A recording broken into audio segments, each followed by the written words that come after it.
Halo, Assalamualaikum warahmatullahi wabarakatuh. Nama saya Ahmad Hidayat dari Universitas Palangkaraya, Kalimantan Tengah. Di sini saya adalah salah satu relawan dari program mengajar dari rumah, Merdeka Belajar Kampus Merdeka. Baik, di dalam video ini saya akan membahas beberapa hal. Mungkin yang pertama adalah mengenai ulasan kebijakan Merdeka Belajar Kampus Merdeka. Yang kedua adalah tentang latar belakang saya kenapa memilih bergabung menjadi relawan mengajar. Kemudian ada beberapa hal lagi yang nanti akan saya sampaikan. Baik, yang pertama saya akan membahas mengenai ulasan kebijakan dari Merdeka Belajar Kampus Merdeka. Baik, di dalam kebijakan Merdeka Belajar Kampus Merdeka itu ada 4 kebijakan. Yang pertama adalah sistem akreditasi perguruan tinggi. Yang kedua adalah hak belajar 3 semester di luar program studi. Yang ketiga adalah pembukaan program studi baru. Kemudian yang keempat adalah kemudahan menjadi perguruan tinggi negeri atau PTN-BH. Nah, di sini saya tidak membahas mengenai ulasan dari 4 kebijakan tersebut, tetapi saya akan lebih fokus kepada satu kebijakan yang menjadi sorotan bagi saya selaku mahasiswa, yang di kebijakan ini saya merasa sayalah yang paling berhak untuk mengulas kebijakan tersebut gitu, karena saya sebagai mahasiswa. Nah, kebijakan yang ingin saya bahas adalah poin kedua mengenai hak belajar 3 semester di luar dari program studi. Nah, di mana di dalam kebijakan tersebut yang tadinya definisi SKS adalah jam belajar, kini digantikan menjadi jam kegiatan. Nah, mengapa seperti itu? Karena di dalam pembelajaran nanti atau kegiatan belajar mengajar di dalam kampus nanti, di mana mahasiswa ini dimungkinkan untuk belajar di luar program studi atau mata kuliah program studi selama 3 semester. Itu mahasiswa bisa memilih untuk mengambil program di luar kampus seperti magang atau sebagainya, atau mungkin belajar mata kuliah lain di luar program studi namun masih di dalam perguruan tinggi negeri yang dia kuliah di situ, atau mengambil mata kuliah di luar program studi maupun di luar perguruan tinggi di mana ia berkuliah gitu. Jadi bisa ngambil mata kuliah di program studi dan di perguruan tinggi lain gitu. Nah, keuntungannya di mana beberapa tahun terakhir ini saat saya berkuliah itu saya sangat minim memiliki wawasan dan pengalaman di luar dari program studi, di mana kami lebih fokus belajar mengenai program studi kami. Saya sendiri dari program studi pendidikan ekonomi masuk ke dalam Fakultas Keguruan dan Ilmu Pendidikan Universitas Palangkaraya. Nah, di situ kami lebih banyak belajar mengenai teori pendidikan ekonomi dan lebih fokus di dalam program studi. Nah, ada mungkin SKS atau mata kuliah yang yaitu PKL atau program kuliah lapangan. Namun kegiatan tersebut hanya beberapa minggu gitu. Jadi tidak mendapat banyak pengalaman, dan itu pun lebih ke studi tour dan studi banding ke universitas lain gitu, tapi tidak untuk belajar yang kita minati seperti itu. Nah, ketika ada kebijakan hak belajar 3 semester di luar prodi ini, maka ini akan membantu mungkin adik-adik tingkat saya nanti ketika program ini sudah dilaksanakan, di mana mereka dapat belajar atau menambah pengalaman mereka di luar program studi, di luar program studi yang mereka tempuh, di mana mereka bisa belajar mengenai banyak hal, entah itu di perusahaan atau mungkin di perguruan tinggi atau prodi lain seperti itu, dimana mereka ketika saya mungkin dari pendidikan ekonomi, mungkin saya ingin belajar mengenai sastra, jadi saya bisa mengambil mata kuliah di program studi di bidang sastra seperti itu. Nah, itu adalah keuntungan-keuntungan yang didapatkan mahasiswa gitu, karena kebanyakan mahasiswa sebelum ini, jadi mahasiswa itu hanya berpaku kepada program studi mereka gitu, tidak memiliki pengalaman di luar program studi. Sedangkan di masa yang sekarang ini mereka tidak bisa mengandalkan hanya pengalaman belajar dari program studi mereka, tapi juga ketika mereka memasuki dunia kerja, mereka pasti akan pasti akan dihadapkan oleh banyak hal di mana mereka harus multitasking atau multi bisa, di mana ketika mereka hanya berfokus pada program studi mereka, mereka tidak bisa untuk menyesuaikan diri seperti itu. Mereka kaget, oh ternyata dunia kerja itu seperti ini gitu. Sedangkan mereka selama ini hanya belajar teori. Nah, ketika ada belajar 3 semester di luar prodi ini, mereka bisa mungkin nanti mengambil magang atau apa segala macam. Itu akan menambah pengalaman mereka, pengalaman di perusahaan atau di kantor segala macam, yang bisa selain menambah pengalaman juga menjadi masukan di dalam CV. Jadi perusahaan ketika mereka sudah keluar dari kampus dan ingin melamar bekerja, ada track record di dalam CV mereka bahwa mereka pernah magang seperti ini, maka mereka mungkin akan lebih diprioritaskan untuk di interview seperti itu. Baik, yang selanjutnya saya akan membahas mengenai alasan saya kenapa bergabung menjadi relawan mengajar dari rumah. Ada 2 alasan. Yang pertama, saya bisa berbagi pengalaman saya, dan yang kedua, saya bisa menambah pengalaman saya. Dan yang ketiga, mungkin tambahan, yang ketiga adalah saya miris melihat siswa-siswi di mana di dalam masa pandemi ini mereka tidak mendapatkan pengalaman belajar yang cukup, di mana mereka harus belajar dari rumah.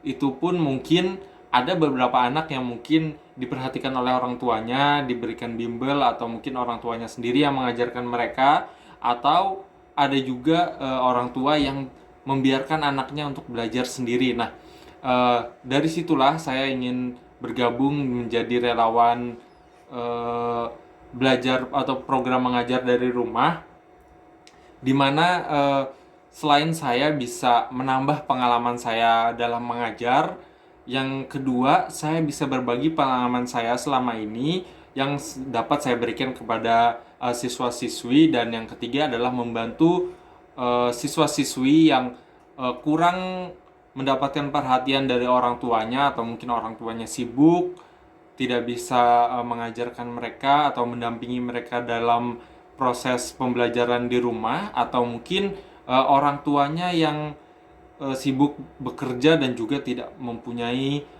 biaya untuk memberikan anak privat bimbel agar anak bisa lebih belajar dan lebih mungkin lebih menangkap. Nah, dari situlah makanya saya ingin bergabung menjadi relawan mengajar dari rumah gitu. Jadi saya bisa membantu siswa-siswi yang tadinya kurang mendapatkan pendampingan pembelajaran, kini saya bisa mendampingi mereka dalam belajar seperti itu. Dan yang selanjutnya tentang sasaran siswa yang saya bantu. Nah, berkaitan dengan yang tadi saya bahas, siswa yang ingin saya bantu adalah siswa-siswi yang berada di lingkungan sekitar rumah saya, di mana siswa-siswi tersebut yang kurang mendapatkan atau kurang mendapatkan pendampingan dalam pembelajaran dari rumah, karena seperti yang kita tahu, kita mengalami kondisi pandemi COVID-19 di mana siswa-siswi atau anak peserta didik tidak bisa belajar ke sekolah gitu, seperti itu. Nah, jadi sasaran saya adalah siswa-siswi yang kurang mendapatkan pendampingan pembelajaran dari orang tuanya, dan juga yang berada di lingkungan rumah saya, seperti itu. Nah, yang selanjutnya adalah materi yang saya ajarkan. Nah, materi yang saya ajarkan ini eh, bukan saya menentukan, tetapi eh, siswa-siswi atau anak peserta didik saya yang apa yang mereka butuhkan itu yang saya bantu atau dampingi untuk proses pembelajaran seperti itu. Eh, Mungkin karena siswa-siswi ini masih di bangku sekolah dasar dan bangku sekolah menengah pertama, otomatis ketika mereka meminta untuk saya mendampingi mereka dalam belajar pelajaran tersebut, saya masih bisa membantu karena sudah pernah saya lewati seperti itu. Nah, eh, pelajaran apa aja yang selama ini sudah saya ajarkan atau saya dampingi dalam proses pembelajaran dari rumah, itu yang pertama adalah bahasa Indonesia, di mana anak sekolah dasar yang saya ajari itu kurang dalam eh, belajar bahasa Indonesia, atau mungkin karena waktu itu mereka sedang ingin belajar itu seperti itu. Dan yang kedua adalah matematika, yang keempat adalah IPS. Nah, IPS ini selain saya sangat menyukainya dan juga kebetulan murid-murid yang saya ajarkan itu sedang ingin belajar mengenai sejarah dan terutama dari ilmu pengetahuan sosial seperti itu. Nah, yang terakhir itu saya berbagi pengalaman mengenai desain grafik menggunakan software Photoshop. Nah, apa saya memberikan pelajaran desain grafik ini selain saya memang menggeluti di bidang desain grafik selama beberapa tahun terakhir ini, dan juga siswa-siswi atau siswi yang saya ajarkan ini juga kebetulan mereka menginginkan mereka ingin bisa dalam belajar desain grafik, di mana desain grafik ini sangat dibutuhkan di zaman yang saat ini serba digital seperti itu.